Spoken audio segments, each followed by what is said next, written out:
नमस्कार साथियों, स्वागत है आपका हमारे चैनल टीएनटी ज्ञान में। आज हम आपके साथ बात करने जा रहे हैं कुछ नए टॉपिक पे। देखिए, बहुत सारी घटनाएँ इस समय अपने देश में चल रही हैं लगातार और मार्केट भी आप देखेंगे अगर भारत का तो बहुत ज़्यादा उठक-पटक के साथ चल रहा है। अगर आज मार्केट की बात करें हम लोग, तो लगभग सारे ही इंडेक्स रेड में हैं, है ना? सारा ही मार्केट रेड है, जबकि अगर आप यूएस मार्केट की बात करें, तो उसने अच्छा परफ़ॉर्म किया रात जी, लास्ट नाइट, ठीक है? अभी तो आज का तो वहाँ खुलेगा रात को। तो कल लास्ट नाइट में अच्छा परफॉर्म किया है। एशियन मार्केट की बात करें तो उसने भी बहुत अच्छा परफॉर्म किया है और यूरोपियन मार्केट की बात करें तो उसने भी मतलब कंसिस्टेंटली बढ़िया परफॉर्म किया है। कोई मतलब बहुत ओवरऑल शानदार, हाँ, मार्केट ओवरऑल जो है मार्केट बढ़िया भरा करा है, हुआ है। ठीक है। लेकिन भारतीय मार्केट में गिरावट रही, उसकी कई सारी वजह है, उस पर हम चर्चा करेंगे। 4-5 पॉइंट है, इस पर हम बात करेंगे कि किस तरीके से भारतीय मार्केट किस वजह से गिरा है। दूसरी बात, भारतीय मार्केट में हुई है टेस्ला की एंट्री। टेस्ला का नया शोरूम खुल गया है, सबको पता है, ठीक है। तो उसके सामने क्या चुनौतियां हैं, उस पे हम बात करेंगे और भारतीय ऑटोमोबाइल सेक्टर के सामने अब क्या चुनौतियां हैं, उस पे भी हम चर्चा करेंगे। दूसरी बात, ऑप्शन ट्रेडिंग के मार्केट से मतलब शेयर मार्केट से जैन स्ट्रीट का जो बैन हो जाना और सस्क्वाना का बैन है, ये दो मेजर कंपनियां जो अमेरिका की थी, एक बहुत बड़ा कैपिटल लगा के जो ट्रेड करती थी, क्योंकि ये प्रोप्राइटरी कंपनी थी जो खुद पैसा लगा के अपने पैसे से ट्रेड करती थी। इनके जाने से मार्केट पे क्या प्रभाव पड़ा है ऑप्शन ट्रेडिंग की, उस हादसे में किसकी जिम्मेदारी थी, कौन उसके लिए दोषी था, उस पे हम बात करेंगे। और चौथी बात करेंगे हम लोग ब्रिक्स देशों की। अभी हाल ही में फिर से ट्रंप ने अनाउंस किया है कि वो ब्रिक्स देशों को किसी भी हाल में भी नई करेंसी नहीं बनाने देगा और रूस से व्यापार करने पे भारत पे वो फिर से टैक्स लगाने के लिए भी चेतावनी उसने दी है और रूस को भी चेतावनी दी है उसने कि अगर 6 माह के अंदर उसने यूक्रेन के साथ अपना युद्ध समाप्त नहीं किया तो वो उस पर भी 100% टैरिफ लगाएगा। जी, जबकि पूरे विश्व में सबसे ज्यादा सैंक्शन अगर किसी देश पे लगे हुए हैं तो वो रूस है अकेला। 48 सैंक्शन है उस पे, लगभग 1996 से उस पे सैंक्शन लगते आ रहे हैं। 1991 से, सॉरी, जब से वो अलग हुआ है सोवियत हुँ। संघ से, तब से उस पे सैंक्शन लगातार लगते आ रहे हैं। तो इन सारी बातों पे हम चर्चा करेंगे विस्तार के साथ और लेंथी थोड़ी वीडियो होगी, आप लोग बने रहें। वीडियो पसंद आए तो वीडियो को लाइक शेयर करें और सब्सक्राइब करना ना भूलें। तो शुरुआत करते हैं इंडियन मार्केट से। क्या वजह है इंडियन मार्केट की जो इंडियन मार्केट आज रेड रहा है? जी, नमस्कार दर्शकों। आज हमारा जो मेन मुद्दा है वो यही है कि हम जो है मार्केट के जो ऐसे टॉपिक हैं उन पर चर्चा करें कि मार्केट हमारा क्यों गिर रहा है नीचे। जबकि अक्सर अभी तक ऐसा होता था कि सारे मार्केट नीचे गिरते थे, हमारा मार्केट ऊपर बढ़ता था। हम्म। आज देखा जाए तो उसका उल्टा हुआ है। मतलब इतने क्राइसिस में भी मार्केट हमारा जी, जी। संभला हुआ रहा। सारे ग्लोबल मार्केट जो है बुलिश है और हम जो है बियरिश हुए बैठे हैं, हम्म। हमारा मार्केट नीचे गिर रहा है। तो इसमें बहुत सारे कारण हैं संजीव जी, जैसे देखा जाए तो एक तो हमारी ऑप्शन ट्रेडिंग में जो बहुत सारी चीजें ऐसी हैं जो हम्म। जेन स्ट्रीट और जो आपने बताई दूसरी कंपनी सस्क्वाना सस्क्वाना, उसके जाने से वोलेटिलिटी बहुत ज्यादा कम हुई है। बहुत ज्यादा कम हुई है। वोलेटिलिटी इतनी कम हुई है कि पहले जो हमारे यहाँ कारोबार 600 ट्रिलियन रुपीस का होता था वो हम्म। अब घटकर 400 ट्रिलियन रुपीस का रह गया। मतलब 200 ट्रिलियन की कमी आई है, दो बहुत लाख ये करोड़ रुपए का जो बहुत बड़ा कारोबार है, अमाउंट है भाई। तो मतलब दो बहुत लाख बड़ा, करोड़ का कारोबार जो होता था वो अब जाकर मतलब इतना 400 कम पे हो चुका है। कम हो गया। तो ये भी कहीं ना कहीं हमारा मार्केट गिरने की वजह है। और भी बहुत सारी चीजें हैं, जैसे कुछ कंपनियों के तिमाही क्वार्टर के भी नतीजे। नतीजे आए हैं। हाँ, जैसे हम्म। टीसीएस के नतीजे आए हमारे यहाँ, जो वो देखा जाए तो हाँ, थोड़ा सा। अपेक्षाओं के अनुरूप नहीं हम्म। सुनने में आया है वो। हाँ, तो वो तो अक्सर ऐसा होता ही है, जब कंपनियों के हम्म। नतीजे आते हैं तो जो अगर अच्छे आते हैं तो तब भी हम्म। मार्केट नीचे गिरता है, अगर बुरे आते हैं तब तो गिरता ही क्योंकि गिरता है। मार्केट की एक्सपेक्टेशन कुछ हाई थी जी, उस जी, आईटी जी। कंपनियों से। हाँ। कुछ इस समय आईटी कंपनियों पे पूरे मार्केट ने ज्यादा ही दाब लगा रखा है, ज्यादा ही भरोसा जता रखा है। उसके अनुसार वो परफॉर्म नहीं कर रही। इसकी वजह भी है कि मार्केट, देखिए, भारतीय कंपनियां ऐसा नहीं कि परफॉर्म नहीं कर रही, परफॉर्म कर रही हैं, लेकिन मार्केट की जो अपेक्षाएं हैं उसके जी। अनुरूप नहीं कर पा रही। यही तो वजह है। आईटी सेक्टर में ओवरऑल जो आज का हम सेक्टोरियल इंडेक्स देखेंगे तो हम्म। आईटी इंडेक्स जो हमारा बहुत ज्यादा नीचे आज बहुत ज्यादा बंद नीचे। हुआ है। क्यों? क्योंकि बाहर के देशों में जो है हमारी जो सर्विसेज थी उनकी डिमांड मुझे लगता है थोड़ी सी कम हो कम रही है। हुई है। वो अपने यहाँ जो उन चीजों को बढ़ावा दे रहे हैं और हमारे यहाँ की सर्विसेज को जो है थोड़ा सा कम, हम्म। मतलब कम दी हाँ, जा रही कम है। यूज कर रहे हैं। तो जब भी टीसीएस टीसीएस तो हमारे यहाँ की नामी कंपनी है। नामी कंपनी है और वो। हमारे यहाँ ही नहीं, मतलब पूरे यूरोप अमेरिका में हम्म। अपनी सर्विसेज सर्विस देती है। देती है। वो बहुत अच्छी कंपनी है, बहुत सारा रेवेन्यू बाहर बाहर से हमारे यहाँ लाती है। तो जब उसके नतीजों में कमी देखी जा रही है तो उसके आधार पर ही पूरा आईटी सेक्टर चलता है। क्योंकि देखिए, आईटी का मैं आपको बता भी चुका हूँ लास्ट टाइम पे भी, कि आईटी की जितनी भी सर्विसेज हैं हमारी, उसका 75% हम जी। यूएस को करते हैं एक्सपोर्ट। हाँ, यूएस और जो जितने वो यूरोपियन यूनियन है, हाँ। उसको हम अपनी सारी सर्विसेज देते हैं और ये लोग हमारी सर्विसेज पर डिपेंड भी है। हमें लगता ही तो है कि हम अमेरिका पर डिपेंड नहीं, ये लोग भी हम्म, हमारे ऊपर ये डिपेंड लोग है। भी हम पे डिपेंडेंट है। बहुत जी। सारी ऐसी चीजें हैं जिनकी डिपेंडेंसी, देखिए एक्चुअली क्या होता है ना, मैं आपको एक चीज बताऊं, बहुत छोटा एग्जांपल देता हूं आपको, मैं किसी का नाम लेके नहीं दे रहा। एक देश, बहुत बड़ा देश है, वो इतना बड़ा देश था कि छोटे छोटे कामों के लिए उसने मजदूर पकड़ने शुरू कर दिए। जी। ठीक है, बहुत बड़ा सक्षम देश था, पावरफुल देश था। उसने छोटे छोटे कामों के लिए दूसरे लोगों पर डिपेंडेंसी बना दी। घर का पंखा खराब हो गया, मजदूर पकड़ लिया, इससे करा हाँ। लिया, बाहर से आए हुए लोगों को काम देना शुरू कर दिया उसने। छोटी छोटी मशीन खराब हो गई, ये खराब हो गई, कल पुर्जे खराब हो गई, ये काम वो काम, मोची माली ये काम, ऐसे कर करके उस देश में एक तरीके से मेजोरिटी बनने लगी उन लोगों की। हाँ। कहीं ना कहीं वो उन लोगों को भारी पड़ा। ये आप समझ रहे होंगे मैं किसका कर रहा हूँ, हाँ, है ना? मतलब आदत पड़ गई उनको जो है तो दूसरों से काम कराने हाँ, की। तो ऐसे ही अमेरिका को भी आदत है, छोटे काम या जो उसको मतलब हमारे लिए छोटे नहीं है, लेकिन वो इन कामों को छोटा मानता है। उनको लगता है कि ये जो हाँ, लेबर वाले काम है वो छोटे हैं, वो हम छोटे लेबर का काम है। काम करने लायक नहीं। वहाँ के लोग लेबर का काम हाँ, करना नहीं चाहते हैं। अमेरिका में मैं आपको बता दूं कि लेबर बहुत ज्यादा महंगी है। महंगी है। तभी वहां पर कंपनियां जो है सस्टेन नहीं कर पाती हैं और वहां के लोग बाग भी कुछ ऐसा है जो अपना घर में लेबर का काम छोटा मोटा हम्म। या उनकी गाड़ी खराब होती है तब वो खुद ब खुद ही सही करने को प्रेफरेंस देते हैं, हाँ, बिल्कुल ना सही। कि लेबर से करवाने का। अगर वहां पे कोई पार्ट 10 रुपए का है तो उसकी लेबर 20 रुपए जाती है। संजीव जी आपको मैं बिल्कुल बताऊं। सही। देखिए लेबर अगर एक्चुअली क्या है, मैं बता दूं आपको, लेबर के जो बेंचमार्क है ना, लेबर की जो, अगर आप कंपनी में भी जाएं कहीं, मुझे आपको एक हाँ। छोटा सा इंसिडेंस याद आ गया लेबर की बात पे। एक बार मेरी बाइक के पार्ट्स खराब हो गया, तो बाहर मुझे वो ओरिजिनल मिल नहीं रहा था। वो मेरी बाइक थी यामा की, तो मुझे बाहर नहीं मिल रहा था वो। मैं उसको पढ़वाने गया, एनसी में पहुंचा, मैंने कहा भाई वो पार्ट्स डाल देना। छोटा सा पार्ट्स था वो, स्टैंड था शायद मेरे, हाँ। Side stand. उस स्टैंड की वैल्यू थी 110 रुपए। उसने कहा और भी कुछ डलवाना है, मैंने कहा स्टैंड डलवाना है। तो जो उस पे लेबर चार्जेस था वो था 150 रुपए। हाँ, तो ऐसा होता है क्योंकि 110 रुपए के स्टैंड पे लेबर चार्जेस था 150 रुपए। तो अब क्या होता है, इसकी वजह से क्या होता है, इसकी वजह से जो कस्टमर है वो क्या करता है, वो आउटसोर्स से कहीं काम कराने की कोशिश करता है, बाहर कराने की कोशिश करता है। तो बाहर की वजह क्या होता है, उसको लोकल कराना पड़ता है। जी। यही सारी चीजें, दिक्कतें जो है, ये बड़े बड़े देशों के साथ है, अमेरिका के साथ है, रूस के साथ है, और ब्रिटेन जैसे देशों, जहां ब्रिटेन में मेजोरिटी देखो, इस तरीके से होती जा जितने रही है। विकसित देश हैं उनमें सारों में ही लेबर महंगी है हाँ, क्योंकि वहां पर कैपिटा इनकम इतनी ज्यादा होती है कि वो छोटे काम को तवज्जो नहीं दे नहीं पाते हैं। देते, नहीं देते, सही बात है। या तो लेबर को ज्यादा पैसा देंगे या हम्म। फिर खुद ही उस काम को करेंगे। अच्छा, एक मैं सुनने में आ रहा हूँ कनाडा पे भी कुछ टैरिफ का कोई इशू हुआ है, ये भी एक वजह रही है भारतीय मार्केट के हाँ, साथ। कनाडा पर भी 35% का टैरिफ जो है लगाया लगा गया दिया है। है। अगर 35% टैरिफ कनाडा पर हम्म, लगता है तो हमारा बहुत सारा बिजनेस कनाडा के साथ होता है। कनाडा के साथ होता है। कनाडा का हमारे साथ होता है, हमारा कनाडा के साथ होता है और बहुत सारे लोग बताइए आपको कि कनाडा एक में तरीके से हमारे। कहिए कि मिनी कनाडा बसता है हमारे पंजाब में। जी, जी। पंजाब में मिनी कनाडा और कनाडा में मिनी पंजाब। हाँ, कनाडा में मिनी पंजाब, ये दोनों आपस में एक हाँ, दूसरे के वो हैं। तो तो ये भी वजह है बहुत सारी। हाँ, एक बहुत बड़ी वजह है हाँ, ये भी। और दूसरा, एक यूएस इंडिया ट्रेड डील अभी फाइनल नहीं हुई है, वो भी ये भी संशय है, हाँ, संशय विषय। अनसर्टेनिटी बनी हुई है कि हाँ। क्या हो क्या नहीं हो, तो इसलिए एक ये भी बड़ी वजह रही है हम्म। मार्केट गिरने की आज का। और एक चीज ये भी सुनने में आ रहा है कि जिन देशों पर टैरिफ का लेटर अभी जारी नहीं हुआ है, जिनके साथ मतलब जिनके साथ ये फाइनल नहीं हुआ है कि अभी आप पे क्या टैरिफ लगेगा या टैरिफ का लेटर कोई जारी होगा, तो सुनने में आया तब तक उन पे 20% जो है हाँ, वो फ्लैट बेस टैरिफ जो है हाँ, बेस टैरिफ वो 20% रहेगा। तो लगेगा ही तो लगेगा। 20 भी बहुत ज्यादा है, क्योंकि अभी तक अमेरिका की तरफ से टैक्सेस जी, थे वो मेरे ख्याल से 2%, 3% इस तरीके के टैरिफ उनके चलते थे जी, जी। टैक्सेस।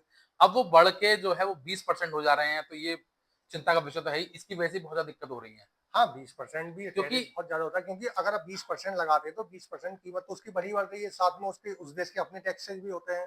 और जैसे नमित जी, हमारे जीएसटी लगता है। हाँ बिल्कुल सही। मैं एक चीज और मतलब, इसका एक इम्पैक्ट क्यों पड़ता है, देखिए आप लोग सोचते होंगे कि हम कनाडा की मार्केट से भारत पे क्या असर पड़ रहा है, या और देशों पर जिन पे 20% टैक्स लगा उस पर भारत पे क्या असर पड़ रहा है। बहुत बड़ा व्यापार एक हम लोग इस तरीके का करते हैं कि रूस से कोई चीज ली, वो बाया भारत अमेरिका जा रही है। जी, जी। पाकिस्तान से कोई चीज आ रही है, या पाकिस्तान को कोई चीज बाया भारत अमेरिका होती हुई जा रही है, तो उस पर फर्क पड़ता है। तो सब दूसरे से, एक दूसरे से इंट्रा कनेक्ट है।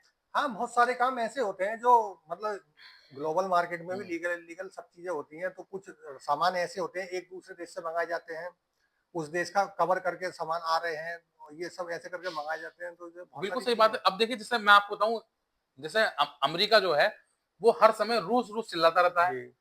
लेकिन आपको बता दूं मैं कि क्रूड अमेरिका भारत से लेता है रूस से लिया हुआ। अब आप बताइए मुझे। हाँ तो वही तो कवर हो गया ना, इसको भैया तो कवर अप हमारे करके अंबानी जी ऐसे ही उनके शपथ समारोह में नहीं पहुंच जाते हैं। वो उनका जो व्यापार चला रिफाइन करके जो वो व्यापार कर रहे जी हैं जी। फिल्ट्रेशन के बाद, वो अमेरिका को हमारे अंबानी जी सप्लाई कर रहे हैं। अब जैसे आजकल एक बड़ी चर्चा में न्यूज चल रही है टेस्ला की, हम्म। जैसे लोग बाग ये भी कह रहे हैं टेस्ला है या टेक्सला है, हम्म। सरकार ने इतना मोटा टैक्स लगाया है उसके ऊपर। तो टेस्ला है तो अमेरिका की कंपनी। मतलब टेस्ला की भारत में एंट्री तो हो गई। देखिए बहुत समय से एक, मैं भाई नमित जी एक बात करना चाहूंगा आपसे। एक लास्ट में अभी 2 साल पहले एक बयान सुनना था शायद, अ, हमारे जो परिवहन मंत्रियों का बयान भी आया था, जी गडकरी जो साहब का। उनकी बिना ड्राइवर फ्री वाली जो गाड़ी आ रही जी थी जी। उसको रोक दिया उन्होंने। हाँ।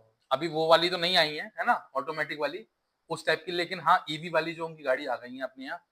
तो उन्होंने कहा था कि मैं टेस्ला की एंट्री नहीं होने दूंगा, है ना।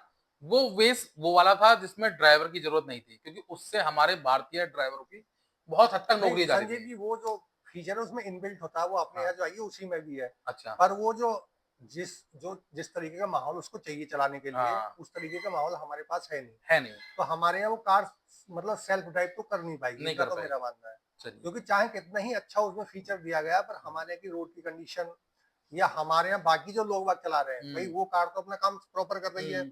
अब दूसरा उसके बराबर से जो चल रहा है, हम्म। उसका क्या पता कब वो जाके उसमें मार दे। बिल्कुल सर, मुझे लगा शायद कहीं वो फीचर हटवा दिया हो इस वजह नहीं से। नहीं, वो फीचर तो सारा है इनबिल्ट है सब, अच्छा। और भी बहुत उसके साथ बहुत अच्छे अच्छे फीचर भी हैं हाँ। उस कार में। पर वो देखा जाए तो कीमत के साथ, मतलब जो बढ़ी हुई कीमत है उसके साथ जस्टिफाई नहीं करते हैं। लेकिन मैंने सुना है कि जो गाड़ी की बेस कीमत है उस तरह उस पर टैक्सेस है। हाँ वो किस अब तरीके से टैक्सेस लग भाई रहे हैं उस तभी पे। तो उसका नाम टैक्स ला रखा है। हाँ। भाई मैं लोग, टेस्ला की जगह टैक्स, हम बात करें टैक्सला, हाँ टैक्स, भाई टैक्स को लेके आइए वो। भाई उसके साथ मार्केट में बहुत सारे मीम बन रहे हैं। कुछ हाँ। लोग कह रहे हैं भाई टेस्ला नहीं है, ये टेस्ला की जगह टैक्स हम्म। ला हो गई है। हम्म। मतलब टैक्स देगी सरकार को। तो सही मतलब बात। अगर गाड़ी की कीमत 30 लाख है, तो उस पर टैक्स भी जो है 30 लाख के आसपास ही है। बहुत ज्यादा और टैक्स टैक्स उस पे। उससे ज्यादा है, अगर आप देखोगे तो हम्म। उससे ज्यादा टैक्स है। उस पे मेरे ख्याल से 30 लाख की जो उसकी बेस प्राइस है उस जी पे इम्पोर्ट ड्यूटी जो है वही 21 लाख है। जी जी। 21 लाख की इम्पोर्ट ड्यूटी, जीएसटी 5 लाख रुपए, और उस पे और भी सारे टैक्स हैं, लॉजिस्टिक टैक्स जैसे दो भाई लाख रुपए है। सरकार ने पहले 100% इम्पोर्ट हम्म। ड्यूटी लगा रही थी, जो कंप्लीट हम्म। बिल्ड यूनिट है, मतलब पूरी अगर कार बाहर से बन के आ रही है तो हम्म। उस पर सरकार 100% का टैक्स लगा रही थी। हम्म। अब सरकार ने कुछ जो है अपने यहाँ सुधार को देखते हुए, हम्म। या वो बाहरी कंपनियां हमारे यहाँ आए तो उसको देखते हुए 70% का टैरिफ जो है उन्होंने हम्म। अब इम्पोज कर दिया है। अगर कंप्लीट बनी हुई कार, जिसे हम कंप्लीट बिल्ट यूनिट कहते हैं, हम्म। पूरी कार बन के आती है, तो 70% का टैक्स हर कार कंपनी में लगेगा। कंपनी में लगे। चाहे वो टेस्ला हो, BYD हो, या कोई सी भी हो। हम्म। तो अब ये लगा लो 30 लाख की कार है तो उसमें कितना टैक्स बैठेगा। हाँ लगभग 70% 21 लाख ही हो गया। 21 लाख हो गया। हाँ तो 21 लाख तो ये हो गया, इसमें इम्पोर्ट इक्कीस ड्यूटी जो लाख है। तो इम्पोर्ट ड्यूटी लगेगी, साथ में बाकी GST वो लगेगी। रोड टैक्स, जी जी ठीक है, जीएसटी, जी। होमोलोगेशन टैक्स, ठीक है, और इसके अलावा लॉजिस्टिक वाला, इंश्योरेंस वाला जो हाँ है, वो तो सारे वो लगेंगे। सारी चीजें, वो तो नेचुरल है, वो सब पे लगता है, हमारे यहाँ भी जी। लगता है। तो लगता है, लेकिन मेन जो है वो है इम्पोर्ट ड्यूटी 21 लाख रुपए की। हाँ 70% इम्पोर्ट ड्यूटी तो हाँ। देनी देनी है, चाहे आप BYD ले लो या टेस्ला ले लो या कोई सी भी ले लो। अच्छा एक चीज ये मैं जानना चाह रहा हूँ, जैसे मान लीजिए ये हम इम्पोर्ट कर रहे हैं पूरी, है ना, जी जी। ये तो फुल इम्पोर्ट कर रहे हैं हम लोग, बाहर से बनी बनाई मंगा रहे हैं। हाँ कंप्लीट बिल्ट यूनिट होती है। क्या ये भारत में बन सकती थी, या भारत में बनने से इसका कोई नुकसान होता, या भारत देश के नागरिकों को नुकसान होता है इससे, इस पे क्या मतलब है, क्या मुझे ऐसा लग रहा है देखो संजीव क्योंकि जी, शायद मुझे लगता है शायद टेस्ला ने परमिशन भी मांगी थी प्लांट लगाने के लिए यहाँ पे। 2019 में जब टेस्ला ने अपना गीगा फैक्ट्री चाइना में लगाई थी, तो उससे पहले बात चल रही थी कि हम अपनी गीगा फैक्ट्री जो है हिंदुस्तान में लगाएंगे। हिंदुस्तान में लगा, हिंदुस्तान के नियम कानून में कुछ ऐसी बात रही कि वो जो है गीगा फैक्ट्री नहीं लगा नहीं पाए। लगा पाए। आज उस गीगा फैक्ट्री का जो भी मुनाफा है, लेबर, वहां पे जो लेबर को मुनाफा होने वाला है या रोजगार जो मिल रहा है, वो चाइना के लोगों को मिलने लगा है। गीगा फैक्ट्री का मतलब ये होता है कि उसमें जो मतलब एक बहुत बड़ी कंपनी, मतलब एक बहुत सारे लोगों को रोजगार मिलना, और बहुत बड़े लेवल पे मतलब। उस देश को इतना ज्यादा फायदा होना कि समझ लो जो है। तो टेस्ला नामी कंपनी विश्व की हाँ, भाई। कोई एक दो कार तो वहां पे बनती नहीं है, सारी जितनी कारें बन रही है उसकी उसी गीगा हम्म। फैक्ट्री में बन रही है। जो अपने यहाँ आ रही हैं वो उसी फैक्ट्री में बनेंगी, साथ में जो चाइना में कारें चल रही है वो गीगा फैक्ट्री चाइना की में बन रही मतलब है। इनका मतलब ये है सीधा सीधा कि हमारे यहाँ अगर गीगा फैक्ट्री लगती, तो इसका मतलब ये नहीं कि हम भारत में ही उसे यूज करते, हम भारत के साथ साथ चाइना को भी एक्सपोर्ट करते, भाई और तो और अमेरिका को भी एक्सपोर्ट करते। संजीव जी, गीगा फैक्ट्री लगने का मतलब है कि लाखों लोगों को रोजगार मिलना, और आपकी GDP में मतलब कई % का इजाफा होना, देखिए मैं एक चीज बता दूं एक आपको, अकेली गीगा फैक्ट्री से ही। मैं वही कहना चाह रहा था, जैसे आप गीगा फैक्ट्री को ऐसे समझिए कि एप्पल का फोन जो है वो अमेरिका का है, लेकिन भारत में मैन्युफैक्चरिंग होने के बाद अमेरिका जाता है। जी। भाई हम बना के दे रहे हैं अमेरिका को, हम्म, और कंपनी किसकी है? अमेरिका की। ऐसे अमेरिका ही की। टेस्ला की कार अगर यहाँ बनती तो अमेरिका को सप्लाई हम करते, जापान को सप्लाई हम करते, चाइना को सप्लाई हम करते, जी और जिन जी जिन देशों से उसके कारोबार होते उसको सप्लाई हम करते, तो जी। पैसा प्रॉफिट किसको होता? हमें होता। लेकिन क्या इसकी वजह है? क्या ऑटोमोबाइल सेक्टर भारत का डर गया उससे, या कुछ और ऐसी इसमें जानकारी, मतलब कुछ ऐसी वजह रही है जो नहीं चाहते कि ये यहाँ पे कंपनी लगे? देखो संजीव जी, हर किसी का अपना अपना पर्सनल ओपिनियन हम्म होता है। बहुत सारे लोग जो है ये चाह रहे हैं टेस्ला जैसी कंपनी हम्म हमारे हिंदुस्तान में आए, कारें बेचे। हम्म बहुत सारे लोग ये चाहते हैं कि टेस्ला हमारे यहाँ ना आए, ताकि हमारे देश की कार कंपनियों को नुकसान ना हो। हम्म मेरा मानना है कि टेस्ला को अपनी कारें यहाँ लाकर बेचनी चाहिए, हम्म जिससे कि कंपटीशन जब बढ़ता, बनाकर, मतलब बनाकर। बनाकर बेचे, हाँ। या जो है अभी हम्म मतलब आ रही है तो उस पर इम्पोर्ट ड्यूटी कम हो, ताकि लोगों को उसका हम्म जो है वो फीचर जो मिल रहे हैं वो हम्म मिलने चाहिए। क्योंकि ऐसा होता है जब जितना कंपटीशन बढ़ता है, तभी बाकी कंपनियां भी उसी अपनी प्रोडक्ट में उतना ही ज्यादा सुधार करती हैं। अगर टेस्ला हमारे का कंपटीटर बनकर आती है, तो हमारे यहाँ की जो टाटा कंपनी 60% पे अपना वो हिस्सा जमाए बैठे ईवी में, तो उसे भी और ज्यादा अच्छी कारें बनानी होंगी, और साथ में उनकी कीमत भी कम करनी पड़ेगी। देखिए, अब मैं एक बात बता दूं आपको, करेक्शन कर दूं छोटा सा एक। अभी नमित जी ने बताया कि 60% टाटा उसमें हिस्सेदारी जमा बैठी। अभी लास्ट के 6 महीने में ही टाटा की हिस्सेदारी 60% से घटकर 42% पे आ गई है। और सिर्फ किसकी वजह से? सिर्फ एक कार की वजह से, जो एमजी की विंडसर है। जी जितनी टाटा ने गाड़ियां बेची हैं ईवी में, जितनी महिंद्रा ने बेची हैं अपनी गाड़ियां, या जितनी और सब कंपनियां बेची हैं, उसे देखो, मिला के उससे ज्यादा अकेली विंडसर बिकी है।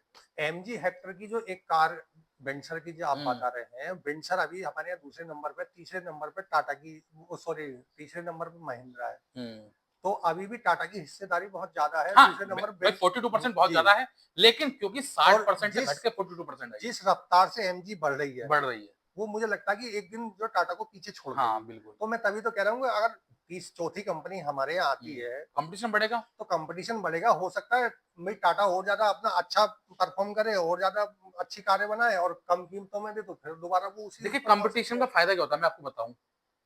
अब से पहले हमारे एक नॉर्मल मिडिल क्लास फैमिली की अगर हम बात करें, जी तो हमारे भारत में मिडिल क्लास फैमिली दो ही तरह की कार यूज करता है मोस्टली। मतलब मैं ये नहीं कह रहा कि बाकी नहीं करते, करते हैं, लेकिन मोस्टली पीपल जो है, जो देहात से भी जुड़ा हुआ है या नॉन मेट्रो सिटी से जुड़ा हुआ जी है, जी नॉन एनसीआर से जुड़ा हुआ है, वो मारुति की कार लेता है। जी सबसे किफायती है, सर्विस आराम से, और पार्ट्स हर जगह मिल जाते हैं, सर्विस हर जगह हो जाती है। या फिर टाटा की कार लेता है। ये दो कारें ऐसी हैं जिनका मेंटेनेंस कम है। उसके बाद कहीं प्रेफरेंस देता है वो हुंडई को। ठीक है, फिर महिंद्रा वगैरह ये सब गाड़ियां हैं, लेकिन फर्स्ट प्रायोरिटी उसकी मारुति सुजुकी होती है। उसके बाद वो टाटा को प्रेफर करता है। हाँ, मारुति तो का कहीं ना देखो। कहीं ये वजह मुझे लगती है ऐसी इसलिए थी बहुत समय से।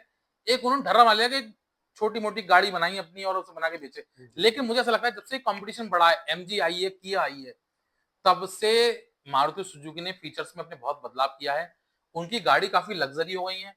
टाटा ने अपनी गाड़ियों में बहुत बदलाव किया है। टाटा की आप उस समय की टाटा जो वो चलती थी, क्या कहते हैं उसे, सुमो, उस टाइप की भाई गाड़ी देख लो आप। कहने का मतलब यही तो कि हम्म अगर हमारे यहाँ टेस्ला आती है, तो हम्म वो जो फीचर उसमें है, वो फीचर ऐसा तो है नहीं कि खाली टेस्ला ही दे सकती है। भाई अगर हम कोशिश करेंगे तो हम भी उन्हें अपनी कार कंपनियों में भाई, अप्लाई कर जो सकते हैं। जो फीचर पहले 25-30 लाख की गाड़ियों में मिलते थे, आज वो 10-15 लाख की गाड़ियों में मिल रहे हैं। तो वही तो है, अगर भाई जब टेस्ला आएगी तो उन कंपनी वो जो फीचर है वो हमारे यहाँ के लोगों को भी जो देना मजबूरी हो जाएगी, ये मैंडेटरी होंगे देने। हम्म तो जो हम जिन चीजों से वंचित हैं, वो हम्म चीजें हमें सारे लोगों को मिलने लगेगी।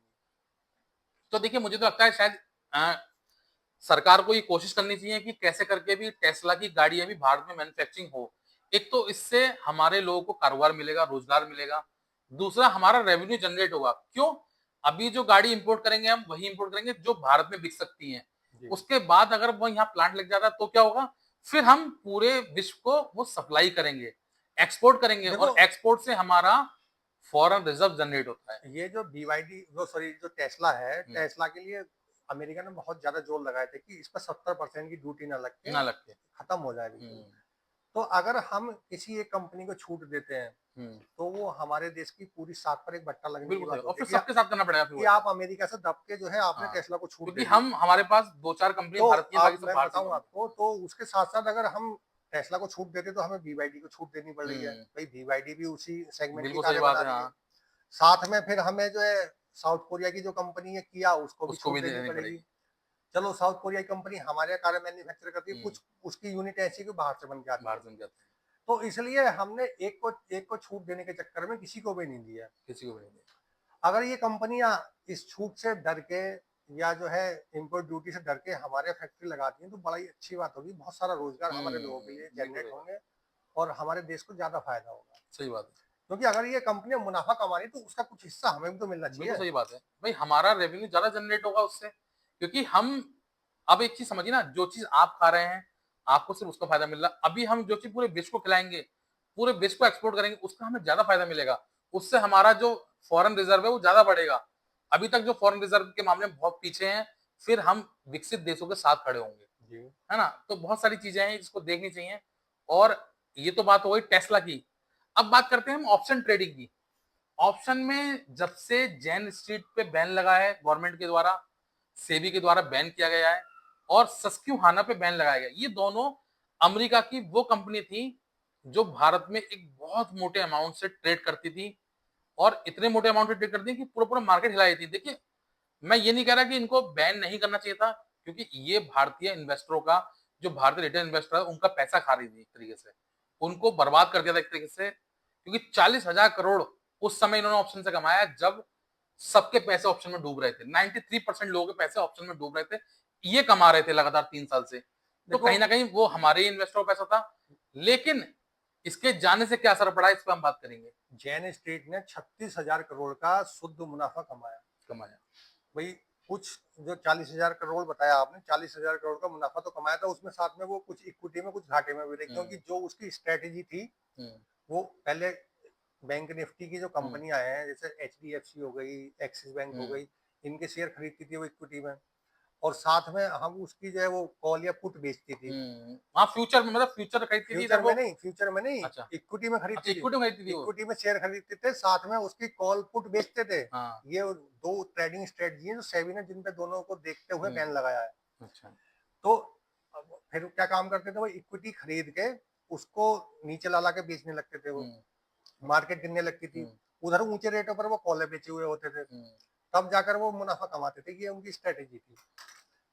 तो इसको कर करके उन्होंने जो 36,000 करोड़ का शुद्ध मुनाफा कमाया, एक दिन हुँ। में आप कितना उम्मीद कर सकते हैं, एक दिन में कितना मुनाफा कमाया होगा उसने? मैंने तो सुना मतलब जो सेबी के ही स्टेटमेंट था 736 करोड़ उन्होंने एक दिन में कमाया। 736 करोड़ एक दिन में कमाया तो था। एक दिन में 736 जी। करोड़ और जो सेबी ने उनकी जो ट्रैक किया था, सेबी ने 18 दिन का डाटा ट्रैक किया था उनका।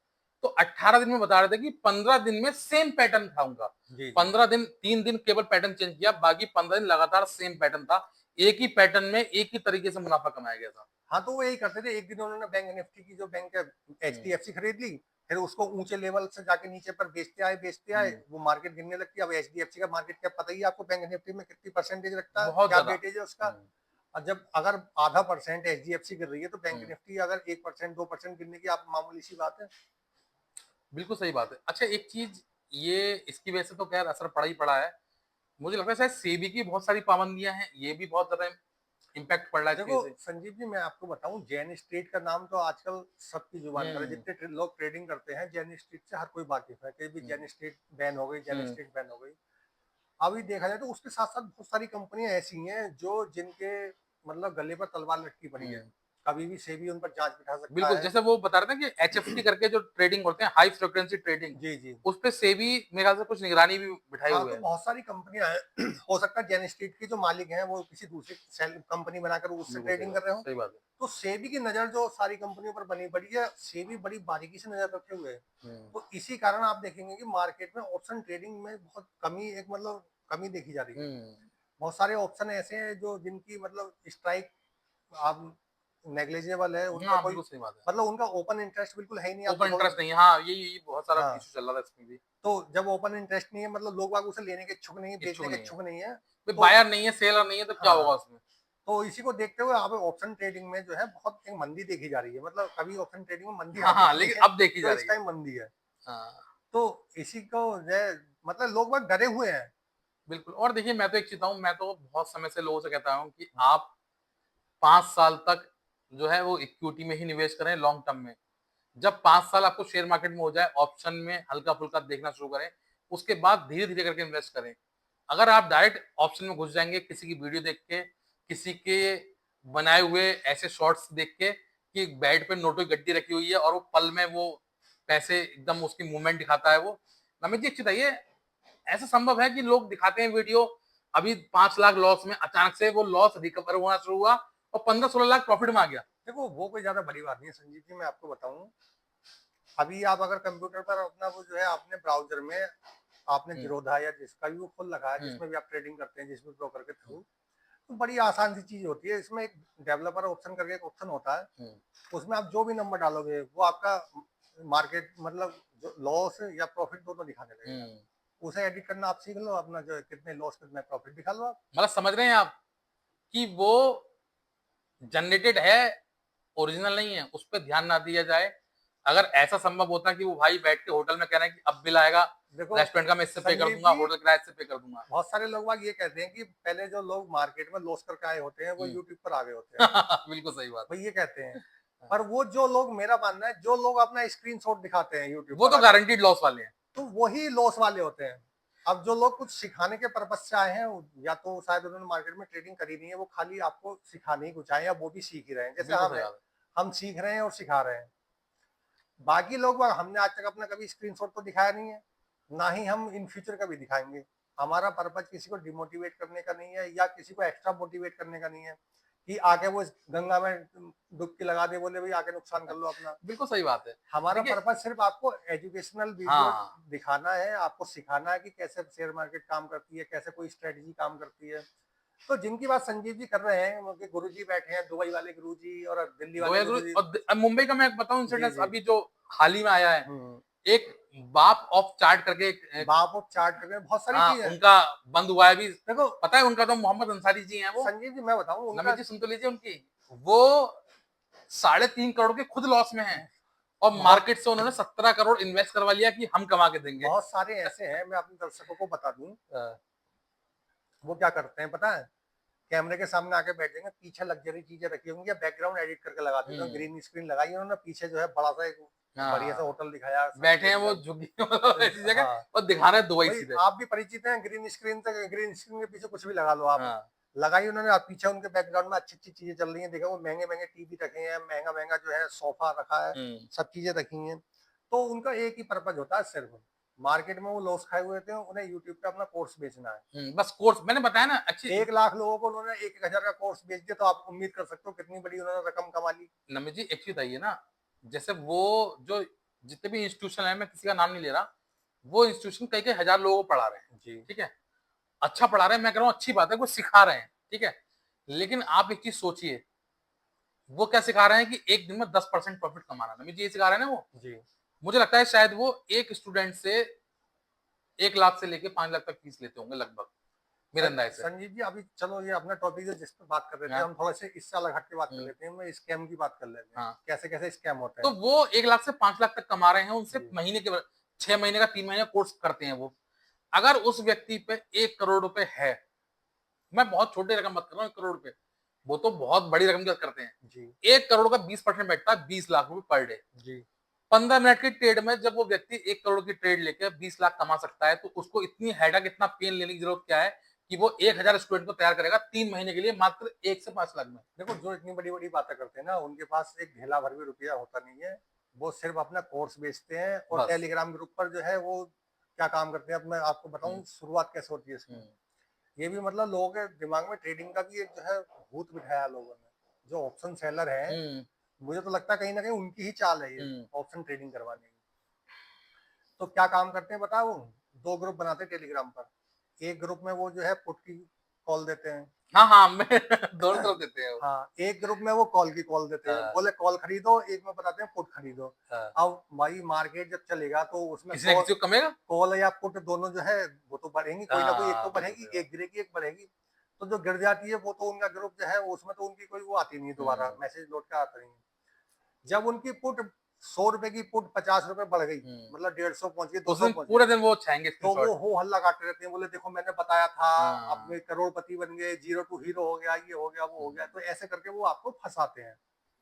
तो ऐसे फर्जी टेलीग्राम चैनल से, फर्जी वीडियो इन्फ्लुएंसर से दूर रहें आप लोग। मैंने लास्ट वीडियो बनाई भी थी, फर्जी एफ माया जाल से बचे, तभी आप लोग बच पाएंगे। इनके चक्कर न पड़े, सिर्फ अपने विवेक अनुसार ही फैसला लें और खुद सीख के करें। मैं कह रहा हूँ मेरे कहने से भी ना करें, किसी के कहने से ना करें, खुद सीख के करें। और शुरुआत एक एक लॉट से करें। 6 महीने तक अगर एक लॉट से आप शुरुआत करेंगे तो मेरे गारंटी है कि आप लॉस नहीं करेंगे, और लॉस भी करेंगे तो इतना लॉस नहीं होगा कि आपको हेडक या पेन लेना पड़ जाए उसके लिए। ठीक है, तो ये सारी चीजें हैं। ये ऑप्शन की हम बात कर रहे थे। इसके बाद हम बात करते हैं, जो नेक्स्ट टॉपिक है हमारा वो है इंडियन एयरलाइंस। अभी हाल ही में अहमदाबाद में एयरलाइंस का ये प्लेन क्रैश हुआ था। सबको पता है, बहुत दर्दनाक हादसा हुआ था, सब लोग उससे पीड़ित थे, पूरा देश झकझोर दिया था उससे। तो उसमें अब जो जांच बैठी थी उसमें क्या उसका रिजल्ट आया है, और क्या उससे हम लोग सेटिस्फाई हैं, क्या लगता है ऐसा? तो क्या उस पे क्या रिजल्ट आया उसका भी जांच का? देखो संजीव जी, जो उसकी प्रिलिमिनरी रिपोर्ट आई है, मतलब प्राथमिक रिपोर्ट हम्म। आती है, वैसे तो उसे जांच में जो है सालों सालों भी लग हम्म। सकते हैं, बहुत मतलब गहन जांच होती है, बहुत सारी चीजों की जांचें होती हैं। तो 1 साल, 1.5 साल, 2 साल, कभी कभी बहुत लंबा टाइम भी हम्म। लग जाता है। पर उसका एक नियम है कि 1 महीने में कोई ऐसा कारण बताना होता है कि इस कारण के द्वारा ये जो दुर्घटना मेन हो, वजह मतलब लगभग दायरा मतलब बताते हैं। अंदाजन बताते हैं कि घटना हो सकती है। हाँ, ये वाली। तो उसकी जो घटना की जो प्राथमिक जांच बताई है, प्राथमिक जांच आई है, उसमें बताया गया है कि किसी पायलट ने हम्म। उसका फ्यूल स्विच बंद कर दिया था।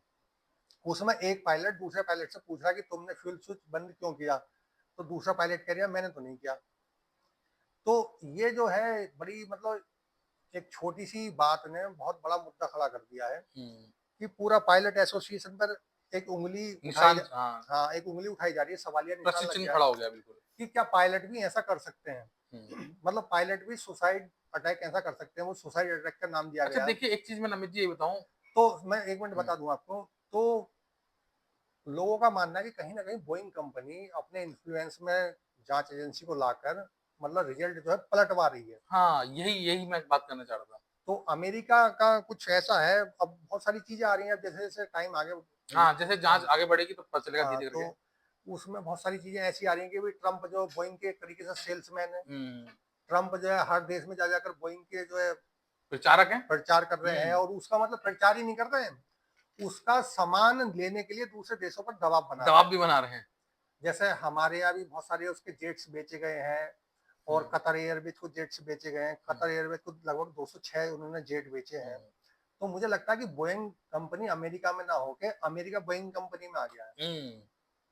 भाई किसी देश का प्रेसिडेंट अपने यहाँ की एक कंपनी को लेकर क्यों इतना दूसरे देशों पर दबाव बिल्कुल सही बनाए। बात। देखिए एक्चुअली ना, मैं मतलब मुझे ऐसा क्यों शक हो रहा है, क्योंकि एक चीज ये है, जो मर गए उनके ऊपर ही सारा क्यों दामोदर डाला जा रहा है ना? कंपनी की क्यों जिम्मेदारी नहीं बनती है? कंपनी, या तो कंपनी को बचाया जा रहा है। देखो अगर आप टेक्निकली देखो, हाँ। तो जो रिपोर्ट में आया है, रिपोर्ट में बताया है कि पायलट एक दूसरे से पूछ रहे हैं तुमने बंद किया, दूसरा कह हम्म। रहा है मैंने नहीं बंद किया। तो कंपनी पर सवालिया निशान क्यों लग रहे हैं। वो जो पूरा प्रोसेस हुआ है स्विच बंद होने का, वो 1 सेकंड में हुआ है। हम्म। उधर कंपनी का कहना है कि भाई भाई 1 सेकंड में स्विच बंद हो नहीं सकता। भाई कंपनी अगर बंद करके दिखा रही है तब भी वो 1 सेकंड में, कोई भी हम्म। कितना ही पायलट एडवांस क्यों ना हो, वो 1 सेकंड में बंद नहीं बंद करता नहीं है। कर सकता। क्योंकि खाली वो स्विच ही बंद नहीं करना होता है, उस स्विच के साथ साथ बहुत सारे स्विच बंद करने होते हैं, तब जाकर उसकी फ्यूल की सप्लाई बंद होती है। हम्म। तो सवालिया निशान तो यहाँ से लग रहे हैं। दूसरा ये सवालिया निशान एक ये भी है भाई, जब उस स्विच को बंद करने के लिए हमें उसकी जो एक्सीलेटर होता है वो पीछे खींचना पड़ता हम्म। है। भाई उसका एक्सीलेटर आगे को है, फ्यूल स्विच जब भी बंद हो गया। तो कहीं ना कहीं ये उसके हार्डवेयर की खुद की प्रॉब्लम है जो हमारे पायलट पर डाली जा रही है। यही और वजह है। पायलट दोनों इंडियन है, आप ये मानकर चलें, अगर इंडियन हाँ, पायलट ना होते, दूसरे बाहर के होते, तो हो सकता है जांच किसी दूसरे रास्ते पर बिल्कुल चली सही जाती। बात है, तो दूसरी हो तरफ मोड़ सकता दी है जाती उसमें है। फिर बर्ड स्ट्राइक दिखा दी जाती कि भाई पंछी इससे टकरा गए। हम्म। तो ये सारी वजह हमें लगता है शायद अभी सही उसका फाइनल रिजल्ट नहीं आया है। जांच सही दिशा में नहीं पहुंची है कि किस तरीके से उस पर, कौन उसके लिए दोषी है। जो दोषी है कायदे में उस पर कार्रवाई होनी चाहिए, क्योंकि इतना बड़ा हादसा था ये जिसने पूरे देश को झकझोर दिया था। तो इस पे सही कार्रवाई, सही तरफ जांच होनी चाहिए, जिससे दोषी जो है उनको सजा मिल सके। ठीक है। और हमारा जो आखिरी टॉपिक है उस पर हम बात करेंगे। आजकल ब्रिक्स देश बहुत छाया हुआ है, ब्रिक्स देश को लेके अमेरिका की तरफ से बहुत ज्यादा धमकी दी जा रही है, डोनाल्ड ट्रंप की तरफ से बार बार धमकी दी जा रही है। क्या माजरा है, क्या ऐसी वजह है जिसकी वजह से ब्रिक्स देशों से अमेरिका घबराया हुआ है? देखो संजीव जी, ब्रिक्स देशों में खासकर ब्रिक्स में अमेरिका, सॉरी, ब्रिक्स में रशिया, चाइना और इंडिया, ब्राजील, ब्राजील तो है ही है, पर हाँ, इन 3 देशों ने जो है, मेन मेन मतलब मोस्ट देश जो है हाँ, मोस्टली वो यही है, भारत, रसिया और चाइना। हाँ, वैसे तो इसमें ईरान भी है, हाँ। पर जो है 3 देश ऐसे हैं कि तीनों देशों ने अमेरिका की नाक में दम कर रखा है। भाई ईरान और जो ब्राजील है वो तो एक तरीके से ऐसे माने के चलो न्यूट्रल है इस टाइम। न्यूट्रल है, बिल्कुल हाँ, सही बात 3 देश जो है जिसमें सबसे ऊपर चाइना, उसके बाद रशिया, उसके बाद अमेरिका, है। ये 3 इसको लीड कर रहे हैं। पूरे ब्रिक्स जो ग्रुप है तीनों ही लीड कर रहे हैं, और तीनों ही जो है विकसित, चाइना तो विकसित देशों की बिल्कुल सही कैटेगरी बात। में है ही, भाई रशिया भी विकसित में है ही, हम विकासशील में हैं, तो हम भी उसी कैटेगरी में पहुंचने वाले हैं। तो इन तीनों की रफ्तार को देखते हुए अमेरिका बड़ा डरा हुआ है। साथ में इन्होंने एक घोषणा और कर दी है कि अपनी करेंसी लाने वाले हैं। मतलब ब्रिक्स देशों की अलग अगर करेंसी लाने वाले हैं। ब्रिक्स की अपनी एक कंबाइंड करेंसी आ जाती है तो वो कहीं ना कहीं जो है डॉलर की जो साख है उस पर बहुत ज्यादा चोट पहुंचाने वाली चीज होगी। मतलब डॉलर की बादशाहत जो पूरे विश्व में जो कायम है वो खत्म अमेरिका होगी। सरगना बना हुआ है हम्म। डॉलर के दम पर, तो उसकी तो समझ लो लुटिया डूबने वाली है। देखिए डॉलर की आपको मैंने बताया भी लास्ट टाइम कि डॉलर की जो बादशाहत थी कब से कायम है, यूरोपियन के बाद, यूरोपीय कंट्री को पछाड़ने के बाद, जब उनकी इकोनॉमी को पीछे छोड़कर अमेरिका विश्व की फर्स्ट हाईएस्ट इकोनॉमी वाला देश बन गया था, तब डॉलर की बादशाहत कायम होनी शुरू हुई। और एक बार जब वियतनाम युद्ध के समय में जब अमेरिकी अर्थव्यवस्था लड़खड़ाई तो उसने डॉलर की बादशाहत बचाने के लिए एक पेट्रो डॉलर करके समझौता किया था ओपेक देशों से और सऊदी के देशों से। उसने देखो कहा था कि आप पेट्रोल का जितना भी व्यापार है, क्रूड का जितना भी व्यापार है, आप डॉलर में करें, उसके बदले में आपको सुरक्षा प्रदान करूंगा। तब से डॉलर की बादशाहत कायम है। और अब जो हम लोग रूस से ऑयल का डिमांड कर रहे देखो हैं वो। संजीव जी, अमेरिका की नीतियों से हर कोई परिचित है, कैसे उन्होंने हम्म, ओपेक देशों को फंसाया था, हम्म, कैसे उन्होंने दूसरे देशों को फंसा था, वो अपने डॉलर दे के, या मतलब वो बहुत सारी अपने जो है कानूनों का वो हम्म, उल्लंघन का वो आरोप लगा कर वो जो लगाता है उस पर प्रतिबंध लगाता है। सैंक्शन वाले। तो हर कोई उसकी उन नीतियों से वाकिफ है। तो अब कहीं ना कहीं ब्रिक्स देश उन्हीं नीतियों को देखते हुए जो है उन्हीं चीजों से परेशान होकर। परेशान होकर, और उनका इतिहास देखकर या हम्म, आने वाली चीजों में जो क्या क्या बदलाव हो सकते हैं उन सब का हम्म, अंदाजा लगाकर अपनी एक करेंसी बना रहे हैं। साथ में ही एक और चीज ये करने वाले हैं ब्रिक्स और ब्रिक्स देश मिलकर, जैसे इसका एक कोड है स्विफ्ट नाम करके। हम्म, भाई अगर किसी भी विदेश की बैंक से आप पैसा ट्रांसफर करोगे तो एक कोड जनरेट होता है जिसे स्विफ्ट कोड कहते हैं। हम्म, तो ब्रिक्स देश उसे भी अपना एक बनाने की तैयारी में चल रहे हैं। वो उसका बेस हमारा यहाँ का जैसे यूपीआई है वो इस तरीके से कुछ होगा। यही वजह मुझे लगा जो अमेरिका इतना डरा हुआ है। हाँ, अमेरिका ने साफ साफ धमकी दी है। एक तो भारत देखिए, वो इतना घबराया हुआ है कि ब्रिक्स देशों को तो धमकी दे ही रहा है, पूरे उसको ब्रिक्स को, साथ ही साथ इंडिविजुअल भी देशों को धमकी दे रहा है, और जैसे देखो जैसे एक बड़ी मजेदार घटना याद आई मुझे, अभी कल परसों की वो है, मैंने न्यूज देखी थी। चाइना ने ही कहा है अगर तुम हमारे साथ ज्यादा टैरिफ टैरिफ खेलोगे तो हम तुम्हारे यहाँ के जितने भी महंगे महंगे प्रोडक्ट हैं, जैसे आईफोन है तुम्हारा ही है, आईफोन 1.5 लाख का बिकता है तो हम 10-15 हजार में बनाकर बेचना चालू कर देंगे। तुम बिगाड़ लेना, हमारा क्या बिगाड़ोगे। देखिए, अगर चाइना ने कहा है तो चाइना कर भी सकता है। कर नहीं सकता, पूरा करेगा। हाँ, वो क्यों, पूरा क्योंकि करेगा। चाइना कहाँ, ये आईफोन कहाँ बनता है, भाई चाइना भाई में बनता चाइना में बनते हैं ना, हर चीज पता है उसको, है। भाई निकाल देगा कॉपी। संजीव जी, अमेरिका के 90% प्रोडक्ट चाइना में चाइना बनते में हैं, बनते हैं, चाइना में और बनते हैं। सारे जितने महंगे महंगे प्रोडक्ट हैं सारे चाइना में बनते हैं। आप मोबाइल हो, लैपटॉप हो, या कोई सा भी इक्विपमेंट ऐसा हो जो महंगा महंगा इक्विपमेंट है, मतलब बहुत ज्यादा सोफिस्टिकेटेड इक्विपमेंट है, वो सारे चाइना में बनते हैं। और चाइना कॉपी करने में माहिर चाइ है। चाइना के पास हर चीज की उसकी टेक्नोलॉजी है। हाँ, लीगल वे में टेक्नोलॉजी है, वो कॉपी तो बाद में करेगा, लीगल वे में लीगल, टेक्नोलॉजी है। बिल्कुल तो सही जैसे बात है। अभी उसने पीछे किया था कि वो महंगे महंगे बैग उनने जो है हाँ, 1000-1500 रुपए मतलब डॉलर में बना बना कर बेचने चालू कर दिए थे, 3-3 लाख के बैग जो 20-20 हजार में मिल रहे थे। तो किसी दिन अगर उन्होंने आईफोन के साथ ऐसा कर दिया तो फिर क्या होगा। आईफोन बर्बाद हो जाएगा। जी। तो ये सारी चीजें नहीं चलना है, जिसके ट्रंप ने भारत को धमकी दी है कि अगर रूस से व्यापार करोगे तो हम आप पे 500% टैरिफ लगाएंगे। दूसरी धमकी उसने रूस को दी है, अगर 6 महीने के अंदर आपने यूक्रेन के साथ अपना युद्ध समाप्त नहीं किया, सीज फायर की घोषणा नहीं की, तो हम आपका 100% टैरिफ लगाएंगे। उधर चाइना को तो दे ही रखी है धमकी। तो किसी देश से अछूता नहीं है ट्रंप का व्यवहार, और ये निरंतर इसी तरीके से चलता आ रहा है। देखो ट्रम्प की नीतियों से वहाँ के अमेरिकन भी परेशान है। अभी एक सर्वे हुआ था तो उसमें लगभग आधे अमेरिकन ने कहा कि ट्रम्प की नीतियों से हम ज़्यादा परेशान हैं।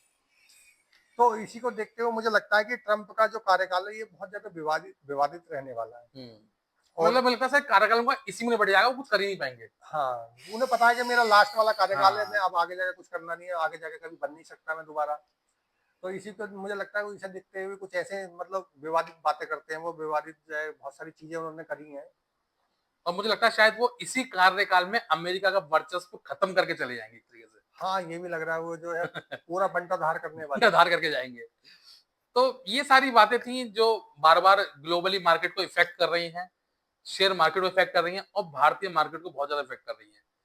तो कैसी लगी हमारी जानकारी और हमारी वीडियो अगर आपको पसंद आए, क्योंकि हम आपके लिए बहुत मेहनत करके बहुत खोजबीन के साथ ये सारी चीजें डिटेल आपके लिए लाते हैं, जिससे आपको जानकारी रहे, एक ही प्लेटफॉर्म पे आपको सारी जानकारी मिल जाए कि ग्लोबली क्या चल रहा है और शेयर मार्केट को क्या इफेक्ट कर रहा है, मार्केट कैसा रहेगा। क्योंकि देखिए ना, बहुत सारी चीजें लोग विस्तार में नहीं देख पाते, उसके लिए हम कोशिश करते हैं कि जितने भी ट्रेंडिंग टॉपिक हैं वो हम कवर करें, वो हम आपके लिए लाएं। तो जैसे हम लोग करते आए हैं आगे भी ऐसे ही करते रहेंगे। तो अगर हम आपको हमारी वीडियो अच्छी लगे, हमारी वीडियो पसंद आए, तो हमारे चैनल को लाइक करें, शेयर करें और सब्सक्राइब करना ना भूलें। Thank you.